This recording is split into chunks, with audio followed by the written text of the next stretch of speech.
வணக்கம். ஜெயா பிளஸ் செய்திகளுக்காக கார்த்திகா. விரிவான செய்திகளை பார்ப்பதற்கு முன்னதாக தலைப்புச் செய்திகளை பார்க்கலாம்.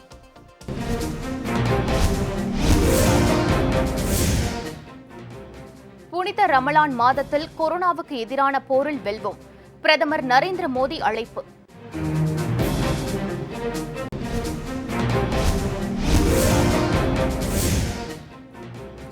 தமிழகத்தில் மேலும் 72 பேருக்கு கொரோனா தொற்று. பாதிக்கப்பட்டோர் எண்ணிக்கை 1755 உயர்வு.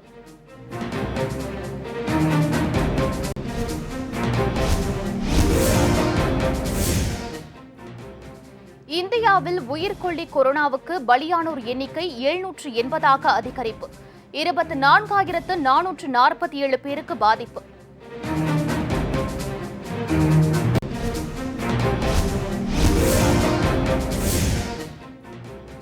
உலகளவில் கோர தாண்டவமாடும் கொரோனா வைரஸ் பாதிப்புக்கு 1,97,000க்கும் மேற்பட்டோர் பலி. 28,26,000 பேர் பாதிப்பு.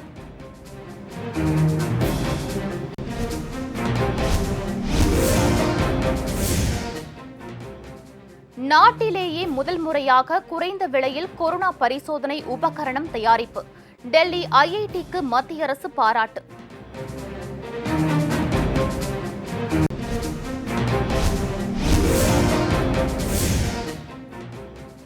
கிருமி நாசினி தயாரிப்பு தொடர்பாக விஞ்ஞானிகளுக்கு ட்ரம்ப் விடுத்த வேண்டுகோள். நிபுணர்கள் விமர்சனம்.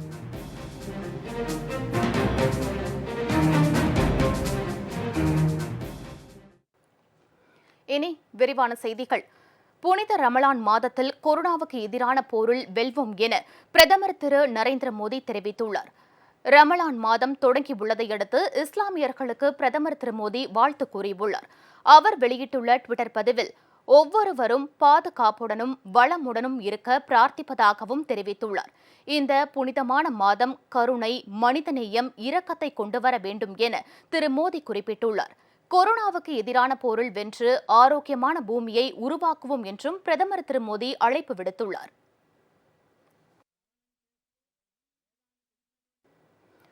தமிழகத்தில் மேலும் 72 பேருக்கு கொரோனா தொற்று உறுதி செய்யப்பட்டதை அடுத்து பாதிக்கப்பட்டோர் எண்ணிக்கை 1755 உயர்ந்துள்ளது. தமிழகத்தில் கொரோனா வைரஸ் வேகமாக பரவி வரும் நிலையில் 1683 பேருக்கு கொரோனா தொற்று உறுதி செய்யப்பட்டிருந்தது. இந்நிலையில் மேலும் 72 பேருக்கு கொரோனா தொற்று உறுதி செய்யப்பட்டுள்ளது. இதனால் பாதிக்கப்பட்டோர் எண்ணிக்கை 1755 உயர்ந்துள்ளது. சென்னையில் மட்டும் புதிதாக 52 பேருக்கு கொரோனா தொற்று உறுதியான நிலையில் சென்னையில் கொரோனாவால் பாதிக்கப்பட்டோர் எண்ணிக்கை 452 உயர்ந்துள்ளது. தமிழகத்தில் கொரோனா தாக்குதலுக்கு மேலும் 2 உயிரிழந்ததால் பலி எண்ணிக்கை 22 உயர்ந்துள்ளது. தமிழகம் முழுவதும் ஒரே நாளில் 114 பேர் கொரோனா தொற்றில் இருந்து குணமடைந்து வீடு திரும்பினர். குணமடைந்தோர் எண்ணிக்கை 866 உயர்ந்துள்ளது. கொரோனா உறுதியான 72 பேரில் 26 பேர் பெண்கள், 46 பேர் ஆண்கள் ஆவர். 5 பேர் 15 வயதுக்கு உட்பட்ட சிறுவர்கள் என்றும் 10 பேர் 16 வயது முதல் 25 வயதுக்கு உட்பட்ட இளைஞர்கள் என்றும் தெரிவிக்கப்பட்டுள்ளது. தமிழகத்தில் கொரோனா வைரஸால் பாதிக்கப்பட்டோர் எண்ணிக்கை 1755 உயர்ந்துள்ளது. பாதிக்கப்பட்டவர்களின் எண்ணிக்கை விவரங்களை மாவட்ட வாரியாக தற்போது பார்க்கலாம். தமிழகத்தில் கொரோனா வைரஸால் பாதிக்கப்பட்ட மாவட்டங்களின் பட்டியலில் சென்னை முதலிடத்தில் உள்ளது. சென்னையில் பாதிக்கப்பட்டோர் எண்ணிக்கை 452 உயர்ந்துள்ளது. கோவை மாவட்டத்தில் 141 பேருக்கும், திருப்பூர் மாவட்டத்தில் 110 பேருக்கும், திண்டுக்கல் மாவட்டத்தில் 80 பேருக்கும் கொரோனா தொற்று உறுதி செய்யப்பட்டுள்ளது. ஈரோடு மாவட்டத்தில் 70 பேருக்கும், திருநெல்வேலியில் 63 பேருக்கும், செங்கல்பட்டில் 57 பேருக்கும் கொரோனா பாதிப்பு உள்ளது. மதுரை மாவட்டத்தில் 56 பேருக்கும், நாமக்கல் மற்றும் தஞ்சை மாவட்டங்களில் 55 பேருக்கும் கொரோனா பாதிப்பு உறுதி செய்யப்பட்டுள்ளது. திருவள்ளூர் மாவட்டத்தில் 52 பேருக்கும், திருச்சி மாவட்டத்தில் 51 பேருக்கும் கொரோனா பாதிப்பு உள்ளது. நாகை மாவட்டத்தில் 44 பேருக்கும், தேனியில் 43 பேருக்கும், கரூர் மற்றும் விழுப்புரம் மாவட்டங்களில் 42 பேருக்கும் கொரோனா தொற்று உறுதி செய்யப்பட்டுள்ளது. ராணிப்பேட்டையில் 39 பேருக்கும், தென்காசியில் 33 பேருக்கும், சேலத்தில் 30 பேருக்கும் கொரோனா பாதிப்பு உறுதி செய்யப்பட்டுள்ளது. திருவாரூரில் 29 பேருக்கும், தூத்துக்குடியில் 27 பேருக்கும், கடலூர் மாவட்டத்தில் 26 பேருக்கும் கொரோனா வைரஸ் பாதிப்பு ஏற்பட்டுள்ளது. விருதுநகரில் 23 பேருக்கும், வேலூரில் 22 பேருக்கும் கொரோனா தொற்று உறுதி செய்யப்பட்டுள்ளது. திருப்பத்தூரில் 18 பேருக்கும், கன்னியாகுமரியில் 16 பேருக்கும், திருவண்ணாமலை, ராமநாதபுரம் மாவட்டங்களில் தலா 14 பேருக்கும், காஞ்சிபுரம், சிவகங்கை மாவட்டங்களில் தலா 12 பேருக்கும் கொரோனா பாதிப்பு உறுதி செய்யப்பட்டுள்ளது. நீலகிரியில் 9 பேருக்கும், அரியலூர் மாவட்டத்தில் 6 பேருக்கும், கள்ளக்குறிச்சி மற்றும் பெரம்பலூரில் தலா 5 பேருக்கும் கொரோனா பாதிப்பு உறுதி செய்யப்பட்டுள்ளது. தருமபுரி மற்றும் புதுக்கோட்டை மாவட்டங்களில் தலா ஒருவருக்கும் கொரோனா தொற்று உள்ளது. இந்தியாவில் கொரோனா வைரஸின் பாதிப்பு தீவிரமடைந்து வரும் நிலையில் பாதிக்கப்பட்டவர்களின் எண்ணிக்கை 24,000-ஐ கடந்துள்ளது. உலகை புரட்டி போட்டுள்ள கொரோனா வைரஸ் இந்தியாவிலும் வேகமாக பரவி வருகிறது. பல்வேறு மாநிலங்களிலும் கொரோனா நோய் தடுப்பு நடவடிக்கைகள் நடைபெற்று வந்தாலும் வைரஸ் பரவும் வேகம் அதிகரித்துள்ளது. இந்தியாவில் கடந்த 24 மணி நேரத்தில் மட்டும் 52 பேர் உயிரிழந்துள்ளதாக மத்திய சுகாதாரத்துறை அமைச்சகம் தெரிவித்துள்ளது. இதுவரை இந்தியாவில் பாதிக்கப்பட்டோர் எண்ணிக்கை 24,447ஆக அதிகரித்துள்ளது. 5,496 பேர் குணமடைந்ததாக தெரிவிக்கப்பட்டுள்ளது. உயிரிழந்தோரின் எண்ணிக்கையும் 776ஆக அதிகரித்துள்ளது. மகாராஷ்டிராவில் அதிகபட்சமாக 6,817 பேர் கொரோனா வைரஸால் பாதிக்கப்பட்டுள்ளனர். 300 பேர் உயிரிழந்துள்ளனர். குஜராத்தில் 2,624 பேர் பாதிக்கப்பட்டுள்ள நிலையில் பலியானோர் எண்ணிக்கை 112ஆக உயர்ந்துள்ளது. டெல்லியிலும் பாதிக்கப்பட்டோர் எண்ணிக்கை 2,300ஐ கடந்துள்ளது. பலி எண்ணிக்கையும் 50ஐ எட்டியுள்ளது. உலகம் முழுவதும் கொரோனா வைரஸ் தாக்குதலால் பாதிக்கப்பட்டவர்களின் எண்ணிக்கை 28 லட்சத்தை தாண்டியுள்ளது. உயிரிழந்தோர் எண்ணிக்கையும் 1,97,000ஐ கடந்தது. சீனாவின் ஹுகான் நகரில் கடந்த ஆண்டு டிசம்பர் மாதம் கண்டுபிடிக்கப்பட்ட கொரோனா வைரஸ் தற்போது உலகம் முழுவதும் 200 நாடுகளுக்கும் பரவி பேரழிவை ஏற்படுத்தி வருகிறது. தடுப்பு மருந்துகள் இல்லாத காரணத்தால் உயிரிழப்பை தடுக்க முடியாத நிலையில் மருத்துவ உலகம் தவித்துக் கொண்டிருக்கையில் வைரஸின் வீரியம் நாளுக்கு நாள் அதிகரித்துக் கொண்டே இருக்கிறது. கொரோனா வைரஸின் தாக்கம் எப்போது தணியும் என்று கணிக்க முடியாத நிலையில் உள்ளதால் உலகம் முழுவதும் கொரோனா அச்சத்தின் பிடியில் மக்களை வைத்துள்ளது. இந்நிலையில் இன்றைய நிலவரப்படி உலகம் முழுவதும் 28,26,000 பேர் கொரோனா வைரஸால் பாதிக்கப்பட்டுள்ளனர். பலியானோர் எண்ணிக்கை 1,97,000ஆக உயர்ந்துள்ளது. உலகளவில் அமெரிக்காவில் பாதிக்கப்பட்டோரின் எண்ணிக்கை 9,25,038ஆக அதிகரித்துள்ளது. உயிரிழந்தோர் எண்ணிக்கை 52,185ஆக அதிகரித்துள்ளது. அடுத்தபடியாக இத்தாலியில் 25,969 பேர் உயிரிழந்துள்ளனர். மூன்றாவதாக ஸ்பெயினில் 22,524 பேர் பலியாகியுள்ளனர். கொரோனா வைரஸ் பாதிப்பில் இருந்து மீண்டு குணமடைந்து வருவோர் எண்ணிக்கை நாடு முழுவதும் அதிகரித்து வருவதாக மத்திய அரசு தெரிவித்துள்ளது. கடந்த 14 நாட்களில் 80 மாவட்டங்களில் யாருமே புதிதாக பாதிக்கப்படவில்லை என்றும் தெரிவிக்கப்பட்டுள்ளது. மத்திய சுகாதார மற்றும் குடும்ப நலத்துறை இணை செயலாளர் திரு லாவ் அகர்வால் டெல்லியில் நேற்று செய்தியாளர்களை சந்தித்தார். கொரோனா வைரஸால் பாதிக்கப்பட்டுள்ளோர் குணமடைந்து வருவதில் முன்னேற்றம் ஏற்பட்டுள்ளதாக கூறினார். நாடு முழுவதும் கொரோனா வைரஸ் பாதிப்பு உறுதி செய்யப்பட்டுள்ளோரில் 19.89% பேர் நேற்று முன்தினம் குணமடைந்துள்ள நிலையில் நேற்று 20.57% பேர் குணமடைந்துள்ளதாக குறிப்பிட்டார். நாடு முழுவதும் மேற்கொள்ளப்பட்டு கொரோனா தடுப்பு நடவடிக்கைகளின் பலனாக கடந்த 14 நாட்களில் 80 மாவட்டங்களில் யாருமே புதிதாக பாதிக்கப்படவில்லை என்றும் திரு லாவ் அகர்வால் செய்தியாளர்களிடம் கூறினார். நாட்டிலேயே முதல் முறையாக குறைந்த விலையில் கொரோனா பரிசோதனை உபகரணம் தயாரித்துள்ள டெல்லி ஐஐடி தொழில்நுட்ப நிறுவனத்திற்கு மத்திய அரசு பாராட்டு தெரிவித்துள்ளது. கொரோனா தடுப்பு நடவடிக்கைகள் குறித்து மத்திய மனிதவள மேம்பாட்டுத்துறை அமைச்சர் திரு ரமேஷ் பொக்ரியால் டெல்லி ஐஐடி தொழில்நுட்ப இயக்குநர் திரு வி ராம்கோபால் ராவுடன் தலைநகரில் நேற்று ஆலோசனை மேற்கொண்டார். அப்போது கொரோனா வைரஸ் பரிசோதனையை விரைவாக மேற்கொள்வதற்கான உபகரணத்தை குறைந்த விலையில் நாட்டிலேயே முதல் முறையாக உருவாக்கியதற்காக டெல்லியில் உள்ள இந்திய தொழில்நுட்ப நிறுவனத்திற்கு மத்திய அமைச்சர் பாராட்டு தெரிவித்தார். டெல்லி ஐஐடியின் உயிரியல் துறை தயாரித்துள்ள இந்த உபகரணத்திற்கு இந்திய மருத்துவ ஆராய்ச்சி கவுன்சில் ஒப்புதல் அளித்துள்ளது குறிப்பிடத்தக்கது. ரமலான் நோன்பு தொடங்கியுள்ள நிலையில் இஸ்லாமியர்கள் யாரும் மசூதிகளுக்கு செல்வதை தவிர்த்து அவரவர் வீடுகளிலேயே சிறப்பு தொழுகையை நடத்த வேண்டும் என ஏஐஎம்எம் கட்சித் தலைவரும் எம்பியுமான திரு அசாதுதீன் ஓவைசி கேட்டுக் கொண்டுள்ளார். தெலுங்கானா மாநிலம் ஹைதராபாத் நகரில் செய்தியாளர்களுக்கு பேட்டியளித்த அவர், ஊரடங்கு காரணமாக மசூதிகள் மூடப்பட்டுள்ளதால் வீடுகளிலேயே ரமலான் சிறப்பு தொழுகையை இஸ்லாமியர்கள் நடத்த வேண்டும் என தெரிவித்துள்ளார். உயிர்காக்கும் பணியில் ஈடுபட்டுள்ள மருத்துவர்கள், செவிலியர்கள், சுகாதாரத்துறையினர், காவல்துறையினர் ஆகியோருக்கு அனைவரும் ஒத்துழைக்க வேண்டும் என்றும் வலியுறுத்தியுள்ளார். மருத்துவ பரிசோதனைக்காக வீடு வீடாக வரும் செவிலியர்கள், அங்கன்வாடி பணியாளர்கள் உள்ளிட்டோரை மதிப்பு மரியாதையுடன் நடத்த வேண்டும் என்றும், மிகவும் ஆபத்தான கொரோனா வைரஸ் பரவுவதை அனைவரும் ஒன்றிணைந்து தடுத்து நிறுத்த வேண்டும் எனவும் திரு அசாதுதீன் ஓவைசி கேட்டுக் கொண்டுள்ளார். ரம்ஜான் பண்டிகைக்காக அக்கம் பக்கத்தினரை வீடுகளுக்கு அழைக்க வேண்டாம் என்றும், வீடுகளில் குடும்பத்தினர் தொழுகை நடத்தும் போது ஒரு அறையில் 3 பேருக்கும் அதிகமானவர்கள் அதில் பங்கேற்கக்கூடாது எனவும் டெல்லி ஜம்மா மசூதி ஷாக்கி இமாம் சையத் அஹ்மத் புகாரி கேட்டுக் கொண்டுள்ளார். டெல்லியில் 160 பத்திரிகையாளர்களுக்கு நடத்தப்பட்ட கொரோனா சோதனையில் யாருக்கும் பாதிப்பு இல்லை என தெரியவந்துள்ளது. நாட்டையே உலுக்கி வரும் கொரோனா வைரஸ் பரவுதல் பத்திரிகையாளர்களையும் விட்டு வைக்கவில்லை. சமீபத்தில் சென்னையில் 30க்கும் மேற்பட்ட பத்திரிகையாளர்களுக்கு கொரோனா உள்ளது உறுதியானது. இதனால் மும்பையில் 171 பேருக்கு நடந்த கொரோனா பரிசோதனையில் 53 பேருக்கு எவ்வித அறிகுறியும் இல்லாமல் கொரோனா இருந்தது உறுதியானது. இது நாடெங்கும் உள்ள பத்திரிகையாளர்கள் மத்தியில் கடும் அச்சத்தை ஏற்படுத்தியது. தற்போது கொரோனா பாதிப்பில் டெல்லி 3ஆம் இடத்தில் உள்ளது. இங்கு 2376 பேர் பாதிக்கப்பட்டு 50 பேர் உயிரிழந்துள்ளனர். எனவே இங்குள்ள பத்திரிகையாளர்களுக்கு கொரோனா பரிசோதனை நடத்தப்படும் என டெல்லி முதல்வர் திரு அரவிந்த் கெஜ்ரிவால் தெரிவித்தார்.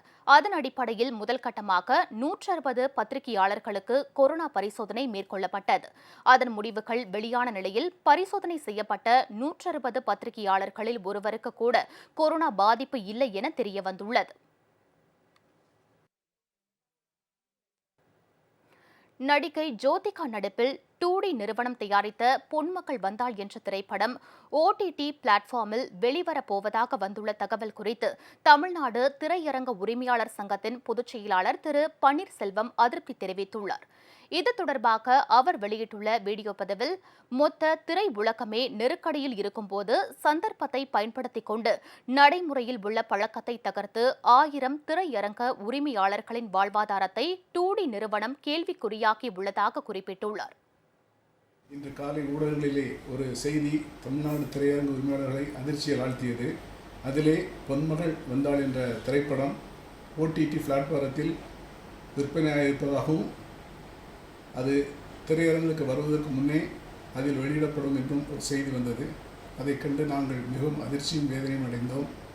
திரையரங்குகளுக்காக தயாரிக்கப்பட்ட படங்கள் திரையரங்குகளில் வெளியான பிறகுதான் மற்ற மீடியாக்களில் வெளிவர வேண்டும் என்பதுதான் ஒரு விதி. அதை மீறி இந்த தயாரிப்பாளர் அவரது திரைப்படத்தை OTT பிளாட்பாரத்திற்கு கொடுத்து விட்டார். அதை நாங்கள் வன்மையாக கண்டிருக்கின்றோம். அந்த தயாரிப்பாளரை தொடர்பு கொண்டு அதை வேண்டாம் என்று சொன்னால் அவர் கேட்கவில்லை. அதை மீறும் பட்சத்தில், அவர் அதை அப்படி திரையிடும் பட்சத்தில் அந்த கம்பெனியும் அவருடைய தொடர்புடைய எந்த கம்பெனியும் எடுக்கும் படங்கள் எல்லாவற்றையும் அவர் OTT பிளாட்பாரத்திலேயே வெளியிட்டு விடுமாறு நாங்கள் கூறியுள்ளோம். அந்த திரைப்படங்கள் எங்கள் திரையரங்குகளுக்கு தேவையில்லை என்பது எங்கள் அனைத்து திரையரங்கு உரிமையாளர்களின் விருப்பம். இதுதான் எங்களது முடிவு. உலகம் முழுவதும் ரமலான் நோன்பு காலம் தொடங்கியுள்ள நிலையில் கொரோனா அச்சம் காரணமாக சவுதி அரேபியாவில் உள்ள மெக்கா மசூதி வெறிச்சோடி காணப்பட்டது.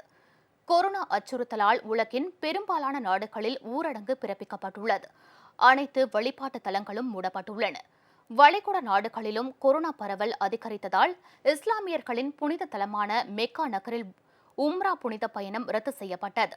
ரமலான் நோன்பு காலத்திலும் மெக்கா மற்றும் மதினாவில் தொழுகை நடத்த மக்களுக்கு அனுமதி இல்லை என அறிவிக்கப்பட்டது. தற்போது உலகம் முழுவதும் ரமலான் நோன்பு காலம் தொடங்கியுள்ள நிலையில் மெக்கா மசூதி வெறிச்சோடி காணப்பட்டது. அரச குடும்பத்தைச் சேர்ந்த சிலர் மட்டுமே பங்கேற்ற சிறப்பு தொழுகை மெக்காவில் நடைபெற்றது. கொரோனா நெருக்கடி நிலையை இந்திய மக்கள் கையாளும் விதம் தங்களை ஈர்ப்பதாகவும், இந்தியர்களின் மன வலிமை பாராட்டுக்குரியது என்றும் சீனா தெரிவித்துள்ளது. இந்தியாவில் உள்ள சீன மாணவர்களிடம் அந்நாட்டு கொரோனா தடுப்பு நிபுணர் ஜாங் வெங்ஹாங் காணொலி மூலம் உரையாடினார். அதிக மக்கள் தொகை கொண்ட இந்தியாவில் கொரோனா பரவல் குறைந்தளவே இருப்பதாக ஜாங் கூறினார். இந்தியர்களின் நோய் எதிர்ப்பு சக்தி குறித்து விவாதிக்கப்பட்ட போது கொரோனா நெருக்கடி நிலையை இந்திய மக்கள் நிதானமாகவும் உறுதியாகவும் எதிர்கொள்வது சீன மக்களை ஈர்த்துள்ளது என கூறினார். இந்தியர்களுக்கு நோய் தற்காப்பு தன்மையை விட ஆன்மீக தற்காப்பு தன்மை அதிகம் என்றும் இந்தியர்களின் மன வலிமை பாராட்டுக்குரியது என்றும் ஜாங் வெங்ஹாங் குறிப்பிட்டார்.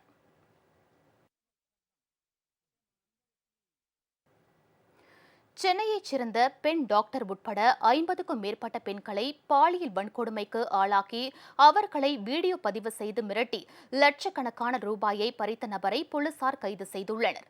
கன்னியாகுமரி மாவட்டம் நாகர்கோவில் கணேசபுரத்தைச் சேர்ந்தவர் சுஜின் என்ற காசி. இவர் சென்னையில் உள்ள தனியார் நிறுவனம் ஒன்றில் பணியாற்றி வந்தார். இந்நிலையில் சென்னையைச் சேர்ந்த பெண் டாக்டர் ஒருவர் நாகர்கோவில் கோட்டாறு காவல் நிலையத்தில் புகார் அளித்தார். இதனையடுத்து கோட்டாறு போலீசார் தீவிர விசாரணை மேற்கொண்டனர்.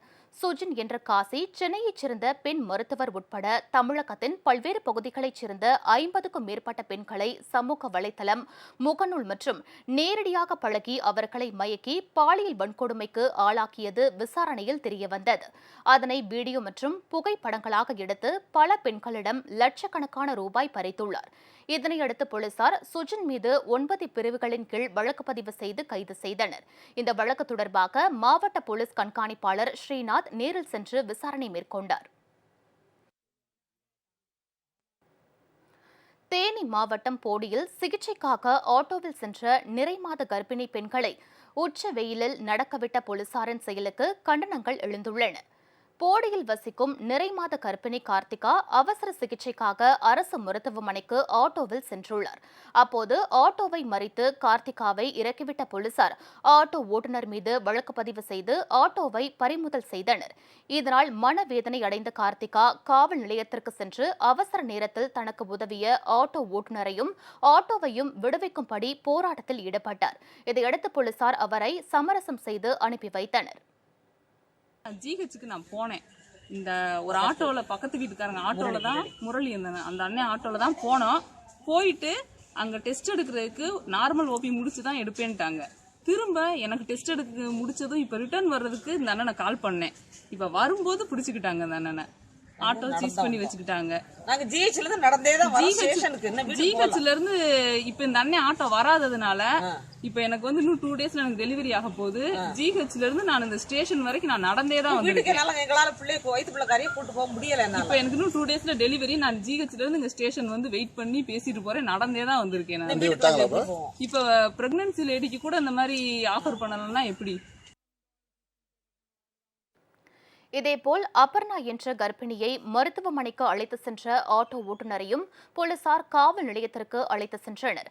நடுவழியில் இறக்கிவிடப்பட்ட கர்ப்பிணி அபர்ணா நடந்தே அரசு மருத்துவமனைக்கு சென்றுவிட்டு வீடு திரும்பியுள்ளார். வகுர்வலின்னு சொல்லி ஆஸ்பத்திரி போனோம் சார். அங்கே நான் இறக்கி விட்டாங்க சார் போலீஸ்காரவங்க. ஆட்டோலாம் போகக்கூடாதுன்னு சொல்லிட்டு ரொம்ப வகுர்வலிக்குதுன்னு சொல்லியும் அவங்க இறங்கி நடந்து போங்கன்னு சொல்லிட்டாங்க. அப்புறம் நடந்ததையும் போயிட்டு திரும்பி வந்தோம். ஆட்டோவையும் பிடிச்சிட்டு போயிட்டாங்க. போலீசாரின் இரக்கமற்ற இந்த செயல் பொதுமக்கள் மத்தியில் கடும் அதிருப்தியை ஏற்படுத்தியுள்ளது. அம்மா மக்கள் முன்னேற்றக் கழக பொதுச் செயலாளர் திரு டிடிவி தினகரன் அறிவுறுத்தலின்படி தமிழகம் முழுவதிலும் அம்மா மக்கள் முன்னேற்றக் கழகம் சார்பில் கொரோனா நிவாரண உதவிகள் தொடர்ந்து வழங்கப்பட்டு வருகின்றன. கன்னியாகுமரி மாவட்டத்தில் ஊரடங்கு உத்தரவு காரணமாக வெளியே செல்ல முடியாமல் இருக்கும் கொட்டாரம் மற்றும் அதன் சுற்று வட்டார பகுதிகளில் உள்ள ஏழை குடும்பங்களுக்கு கன்னியாகுமரி கிழக்கு மாவட்ட அம்மா மக்கள் முன்னேற்றக் கழகம் சார்பில் தலா 5 கிலோ அரிசி உள்ளிட்ட பொருட்களை கிழக்கு மாவட்ட கழக செயலாளர் திரு செந்தில் முருகன் வழங்கினார். அப்போது கிழக்கு மாவட்ட இணைச் செயலாளர் திருமதி அம்மு ஆண்ட்ரோ உள்ளிட்ட கழக நிர்வாகிகள் கலந்து கொண்டனர். கும்பகோணத்தில் தனியாரால் வளர்க்கப்படும் யானை மற்றும் ஒட்டகத்திற்கு கொரோனா வைரஸ் தொற்று உள்ளதா என்று வனத்துறை அலுவலர்கள், கால்நடை மருத்துவர்கள் கொண்ட குழுவினர் ஆய்வு செய்தனர். வளர்ப்பு விலங்குகளிடமிருந்து மனிதர்களுக்கும் மனிதர்களிடமிருந்து வளர்ப்பு விலங்குகளுக்கும் கொரோனா வைரஸ் பரவாமல் தடுக்க கால்நடை மருத்துவர்கள் மற்றும் வனத்துறையினர் அடங்கிய நிபுணர் குழு அமைக்கப்பட்டுள்ளது. இக்குழுவினர் நேற்று கும்பகோணத்தில் தனியாரால் வளர்க்கப்படும் யானை மற்றும் ஒட்டகத்திற்கு கொரோனா தொற்று குறித்து சோதனை மேற்கொண்டனர். வழக்கமாக விலங்குகள் நடந்து கொள்ளும் விதத்தில் ஏதேனும் மாற்றம் தெரிந்தால் உடனடியாக மருத்துவரை அணுக வேண்டும் என்றும் கையுறை அணிந்தே உணவு வழங்க வேண்டும் எனவும் வளர்ப்பு பிராணிகளின் உமிழ்நீர் அல்லது அதன் வாயில் இருந்து வழியும் திரவம் கைகளில் பட்டால் உடனடியாக நன்றாக கழுவ வேண்டும் எனவும் நிபுணர் குழுவினர் அறிவுறுத்தியுள்ளனர். யானையின் நலன் பற்றி ஒவ்வொரு மாதமும் அறிக்கை சமர்ப்பிக்கிறோம். அதன் அடிப்படையில் இன்று யானைகள் நல்ல முறையில் உள்ளதா என்று ஆய்வு செய்து அறிக்கை சமர்ப்பிக்கப்பட்டுள்ளது. யானைக்கு ஏதாவது நார்மலாக உள்ள இல்லாமல் அப்நார்மலாக எதுவும் தெரிஞ்சாலும் உடனே வனத்துறைக்கும் வெட்டினரி டாக்டருக்கும் தகவல் தெரிவிக்கும்படி கேட்டுக்கொள்ளப்பட்டுள்ளது. யானை பாகங்களை சுத்தமாகவும் சானிடைசர் யூஸ் பண்ணி அருகில் செல்லும்படியும் சுத்தமாக இருக்கும்போது அறிவுறுத்தப்பட்டுள்ளது. திருச்சி அருகே ஏடிஎம்மில் கொள்ளை முயற்சியில் ஈடுபட்ட முகமூடி கொள்ளையர்கள் 5 பேரை போலீசார் கைது செய்தனர். திருப்பெரும்பூர் அருகே உள்ள துவாக்குடி பெல்நகர் பகுதியில் செயல்படும் ஏடிஎம்மிற்கு கடந்த 15ஆம் தேதி அதிகாலையில் சென்ற 5 மர்ம நபர்கள் காவலாளியை கத்தி முனையில் மிரட்டி தாக்கியுள்ளனர். பின்னர் ஏடிஎம் இயந்திரத்தை உடைத்த மர்ம நபர்கள் நீண்ட நேரம் போராடியும் பணத்தை எடுக்க முடியாததால் அங்கிருந்து தப்பி சென்றனர். இந்த சம்பவம் குறித்து வழக்கு பதிவு செய்த போலீசார் தடயங்களை சேகரித்து குற்றவாளிகளை தேடி வந்தனர். வங்கி ஏடிஎம்மில் உள்ள கண்காணிப்பு கேமராவிலும் கொள்ளை முயற்சி பதிவாகியிருந்தது. இந்நிலையில் வாழவந்தான் கோட்டை பிரிவு சாலையில் வாகன தணிக்கையில் ஈடுபட்டிருந்த போலீசார் இருசக்கர வாகனத்தில் வந்த சந்தேகத்திற்கிடமான 2 பிடித்து விசாரித்தனர். விசாரணையில் அவர்களின் பெயர் கண்ணன் மற்றும் மணிகண்டன் என்பதும் ஏடிஎம் கொள்ளை முயற்சியில் ஈடுபட்டவர்கள் என்பதும் தெரியவந்தது. தொடர் விசாரணையில் இருவரும் தங்கள் கூட்டாளிகளான ராம்குமார், ஸ்டாலின், அஜித்குமார் ஆகியோருடன் சேர்ந்து கொள்ளை முயற்சியில் ஈடுபட்டதை ஒப்புக்கொண்டனர். இதையடுத்து கொள்ளை முயற்சிக்கு பயன்படுத்தப்பட்ட இருசக்கர வாகனம், முகமூடி, கத்தி உள்ளிட்ட ஆயுதங்களை பறிமுதல் செய்த போலீசார் 5 பேரையும் கைது செய்து சிறையில் அடைத்தனர். ஊரடங்கால் மலர் கண்காட்சி தள்ளிப்போவதால் கொடைக்கானல் பிரையண்ட் பூங்காவில் மேலும் பூக்கள் பூக்காமல் இருக்க மலர்ந்துள்ள மொட்டுக்களை கிள்ளிவிடும் பணியில் பூங்கா ஊழியர்கள் ஈடுபட்டுள்ளனர். மலைகளின் இளவரசி என்றழைக்கப்படும் கொடைக்கானலில் ஆண்டுதோறும் ஏப்ரல், மே மாதங்களில் மலர் கண்காட்சி நடத்தப்படும். இந்த ஆண்டு மலர் கண்காட்சிக்காக தோட்டக்கலைத்துறை சார்பில் கொல்கத்தா, பெங்களூரு உள்ளிட்ட பகுதிகளில் இருந்து லட்சக்கணக்கான புதிய வகை மலர் நாற்றுகள் வரவழைக்கப்பட்டு பிரையண்ட் பூங்காவில் நடவு செய்யப்பட்டன. இந்நிலையில் 144 தடை உத்தரவால் சுற்றுலா பயணிகள் வருகையின்றி கொடைக்கானல் வெறிச்சோடியது. பிரையண்ட் பூங்காவும் பூட்டப்பட்டுள்ளதால் இந்த ஆண்டு மலர் கண்காட்சி நடைபெறுமா என்பது கேள்விக்குறியாகவே உள்ளது. எனவே பூக்கள் தொடர்ந்து பூக்காமல் இருக்கும் வகையில் தடுப்பு நடவடிக்கையாகவும் புதிய மலர் மொட்டுகள் உருவாகி அடுத்த மாதம் புதிதாக பூக்கும் வகையிலும் செடிகளில் உள்ள மலர் மொட்டுகளை கிள்ளிவிடும் பணியில் பூங்கா ஊழியர்கள் ஈடுபட்டு வருகின்றனர். மேலும் புல் தரைகளை சமப்படுத்துதல், புற்களை கொண்டு உருவங்கள் அமைத்தல் போன்ற பணிகளும் நடைபெற்று வருகின்றன. பல்வேறு பணிகள் முழுமையாக முடிக்கப்பட்டு அதனுடைய வண்ணமிகு மலர்கள் தற்போது பூத்து குலுங்கக்கூடிய சூழ்நிலை ஏற்பட்டுள்ளது. தற்போது ஊரடங்கு உத்தரவு பிறப்பிக்கப்பட்டுள்ளதால் சுற்றுலா பயணியுடைய வருகை மிகவும் குறைந்து காணப்படுகிறது. அறவே இல்லாத சூழ்நிலை ஏற்படுகிறது. ஆகவே இப்போது பூத்து குலுங்கக்கூடிய மலர்களை பட்டிங் என்று சொல்லக்கூடிய அந்த பட்டுகளை நீக்கிவிட்டு புதிதாக இன்னும் ஒரு மாதம் அல்லது 2 மாதம் வரக்கூடிய மொட்டுக்களை பூத்து குலுங்க செய்து அப்போது வரக்கூடிய விவசாயிகள் மற்றும் சுற்றுலா பயணிகளுக்கு கண்களுக்கு விருந்தாகும் வகையில் செய்யக்கூடிய பல்வேறு பணிகள் இந்த ஊரடங்கு காலத்தில் இந்த பூங்காவில் சிறப்பான வகையிலே நடைபெற்றுக் கொண்டிருக்கிறது. திருப்பரங்குன்றம் மலையில் குரங்குகள் மர்மமான முறையில் இருப்பதால் 3 பேர் கொண்ட குழு அமைத்து வனத்துறையினர் ஆய்வு மேற்கொண்டு வருகின்றனர். திருப்பரங்குன்றம் மலைப்பகுதியில் 1000க்கும் மேற்பட்ட குரங்குகள் வசிக்கின்றன. கடந்த சில தினங்களுக்கு முன் 2 குரங்குகள் இறந்து கிடப்பதாக போலீசாருக்கு தகவல் கிடைத்தது. உணவில்லாமல் குரங்குகள் இறந்திருக்கக்கூடும் என கருதிய போலீசார் குரங்குகளுக்கு உணவு அளிக்க விலங்கு நல ஆர்வலர்களுக்கு அனுமதி வழங்கினர். மேலும் காவல்துறை சார்பாகவும் உணவு வழங்கப்பட்டு வந்த நிலையில் மீண்டும் 2 குரங்குகள் இறந்தன. இதனால் சந்தேகமடைந்த போலீசார் வனத்துறைக்கு தகவல் கொடுத்தனர். இதையடுத்து குரங்குகளின் பிரேதத்தை கைப்பற்றி உடற்கூறு ஆய்வுக்கு அனுப்பி வைத்த வனத்துறை அதிகாரிகள் 3 பேர் கொண்ட குழுவை அமைத்து ஆய்வு நடத்தி வருகின்றனர். சென்னை புது வண்ணாரப்பேட்டையில் இருசக்கர வாகனத்தில் சுற்றித் திரிந்த இளைஞர்களுக்கு டம்ளரில் ஸ்பூன் கொண்டு நீரை நிரப்பும் நூதன தண்டனையை போலீசார் வழங்கினர்.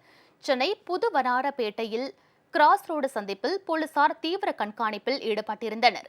அப்பொழுது தேவையில்லாமல் இருசக்கர வாகனங்களில் சுற்றித் திரிந்த இளைஞர்களை போலீசார் தடுத்து நிறுத்தினர்.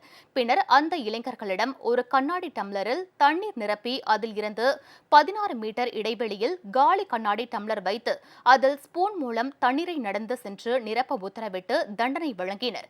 இனி வீட்டில் இருந்து தேவையில்லாமல் வெளியே செல்ல மாட்டோம் என்று கூறியபடியே இளைஞர்கள் டம்ளரில் நீரை நிரப்பினர்.